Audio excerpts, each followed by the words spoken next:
Olá pessoal, tudo bem? Hoje eu gostaria de falar com vocês acerca de uma temática que para nós é muito recorrente, muito importante, objeto de muito debate em tudo quanto há lugar e também dentro da seara acadêmica e dentro da sala de aula com muita frequência. Eu gostaria de falar com vocês acerca da democracia e, em específico, de um conceito caro à democracia, que é o conceito de isonomia. Esse ano, o ano de 2022, será para nós um ano de repactuação da nossa democracia. Quando eu uso a expressão repactuação, eu estou referindo ao fato de que a democracia moderna, considerada como a democracia contemporânea, tomando por base as premissas de Locke e também de Rousseau, ela estabelece um pacto social e que na perspectiva russoniana, como também na perspectiva lockeana, você tem um pacto que é celebrado de tempos em tempos dentro de um mandato que se estabelece uma legislatura. Essa legislatura pode estar vinculada ao Poder Legislativo ou pode estar vinculada também ao Poder Executivo, à medida que nós, então, de tempos em tempos, somos consultados acerca daqueles que, pela vontade da maioria, vão nos representar na seara política. Nesse sentido, portanto, na democracia atual, moderna, um conceito muito caro a nós é o conceito de isonomia. E esse conceito ele é originário da Grécia Antiga. O que a gente tem que entender, o que tem que ficar claro para a gente é que o conceito de democracia é um conceito de um regime político que se faz um processo de construção. E assim também o era na Grécia Antiga. A democracia ela não se deu como algo pronto e acabado. Veja, as leis de Drácon, as reformas de Solon, depois a própria tirania de Pisístrato, para culminar com as reformas feitas por Clístenes, que vai elevar, de fato, Atenas a essa condição de experimentar um regime político que vai ser chamado com o nome de democracia, fez parte de um processo de construção histórica. E esse processo de construção histórica na Grécia Antiga pressupôs, portanto, a ampliação de direitos. É lógico que o conceito daquilo que se entendia como direito na Grécia Antiga não é necessariamente o conceito que nós entendemos como direito na democracia contemporânea, articulada a partir de uma perspectiva de consagração dos princípios liberais e, sem sombra de dúvida, de consolidação das bases do sistema ao qual vivemos, que é o sistema capitalista. Então, se você pensa numa democracia liberal, sem sombra de dúvida, que o conceito daquilo que se entende como cidadania, ele vai passar por algumas alterações e faz com que esse conceito, portanto, seja um conceito mais amplificado. O nosso conceito de democracia, diferente da Grécia Antiga, é um conceito universal. Na Grécia Antiga, quem era considerado cidadão? Os homens livres, maiores de idade, filhos de pai e mãe ateniense. E entre esses cidadãos, havia o conceito de isonomia. E qual é o conceito de isonomia? O conceito de isonomia é o conceito de igualdade perante a lei. Isonomia, como quase todas as palavras gregas, ela é composta de dois radicais, um que é iso, que denota equidade, igualdade, e o outro que é nomos, que denota lei. Então, isonomia significa igualdade perante a lei.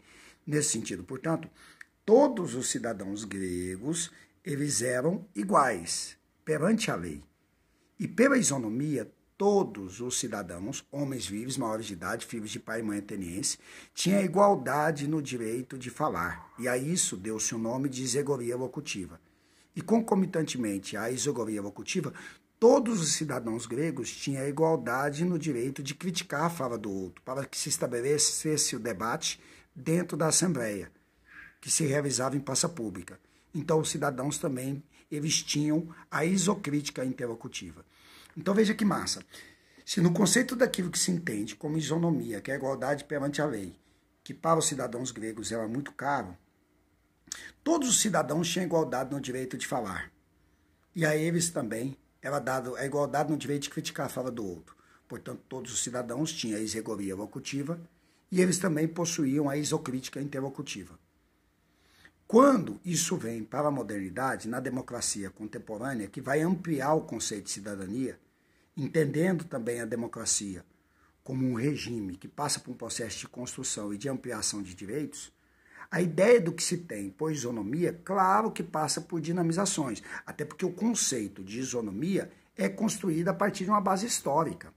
E se é, portanto, construído a partir de uma base histórica e, portanto, cultural, não resta dúvida de que nós vamos perceber que o próprio conceito de isonomia, ele é significado de maneira diferente, porque novos sujeitos sociais e, portanto, novos atores políticos que vão pleitear para si a cidadania, vão querer se incluir como aquele que tem não só o direito de participar da vida política, mas de ser resguardado na lei e politicamente por uma série de direitos que se amplificam. Entende? Então, por isso que o conceito de isonomia guarda a noção de equidade, qual seja, de tratar desigualmente os desiguais para atingir a equação da igualdade. Então, se nós somos, de fato, iguais perante a lei, cabe à lei determinar um tratamento diferente para aqueles que são desiguais, para que assim se atinja a equação da igualdade. Por isso que com o surgimento do empoderamento feminino, do empoderamento da minoria de orientação sexual LGBTQIA+, e também do próprio movimento negro, que vai pleitear um processo de inclusão maior daqueles que durante muito tempo estiveram excluídos do processo, é normal que a lei, dentro do processo de consagração desse regime chamado democrático, trate de maneira desigual aqueles que são desiguais, para que assim se atinja a equação de igualdade. Por exemplo, cadeirantes. Os cadeirantes, portanto, eles têm o direito a uma equação de igualdade, qual seja, de mobilidade urbana. Por isso, é legítimo que, dentro da mobilidade urbana, crie meios para que os cadeirantes atinjam essa equação da mobilidade urbana. Calçada rebaixada, para aqueles que possuem algum tipo de deficiência visual, efeitos nas calçadas, para que eles tenham ciência de que estão trafegando, de fato, na calçada e não no meio da rua. Isso é só para citar um exemplo para vocês e mostrar como é que a demanda das minorias, e que é tutelada pela própria noção do que se entende conceito de cidadania, ratificado pela ONU e defendido pelas instituições internacionais, mas também é asseverado pelo nosso corpo constitucional. Se você pega a cabeça do artigo 5º da Constituição Federal, lá coloca que todos são iguais perante a lei e merecem um tratamento isonômico.